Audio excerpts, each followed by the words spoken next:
后来咱国内的疫情算是平稳咯，真侪民众毋茫讲这个边境会当早一日来放宽。台大公卫教授陈秀熙来提出着安全的防疫解封的指数，讲看这个国家的确诊数，看这个恢复健康的数目甲死亡的个案，就会当算出着解封的指数。这个数字愈细，就会当安全解封的几率就愈大。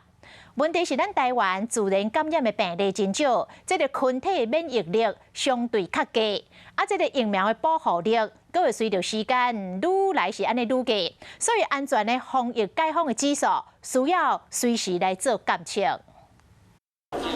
国内疫情较回，旅游也希望赶紧开放，不过本土疫情也是有一寡个案确诊，敢会影响解封的速度。其实像这几天是有一点类清零的了哈，那不过并不会因为这样子而放松。指挥中心严格遵守防疫，惊一个无细致造成破空。台大公卫教授陈秀熙分析，要安全解封，要考虑3个因素，分别是压力大、病人恢复的速度，佮有片面轻症、转重症。伊嘛讲到，只要看国家的确诊数、恢复数和死亡个案，就会当算出迄个国家安全防疫解封指数。数字愈细，会当安全解封的几率愈悬，就会使决定国门的开放程度。像美国的解封指数比伊较细，因为自然感染率真悬，加上注疫苗的人多。南韩因为确诊的人数无够，第三剂疫苗注射率嘛低，解封指数比伊较大。台湾自然感染的比例较少，加上疫苗保护力的减少，解封指数爱定期监视。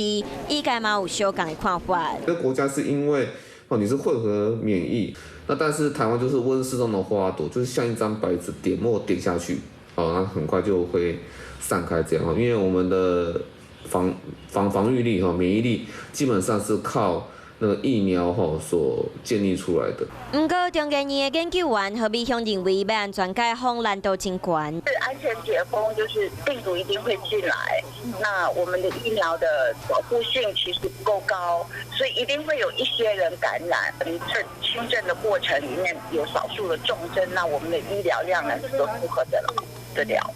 是老的跟小的，我们要注意了。国讲开放国门，民众都要做好为着病毒的准备，病毒短时间内未完全消失，安全照顾防疫和经济，都要看指挥中心安怎来准则。Hello， 大家好，我是乃瑜，要教给大家2个任务。第一个，华视新闻的脸书专页，你按赞了吗？还有华视新闻的 YouTube 频道，赶紧订阅起来，还要记得按赞，开启小铃铛哦。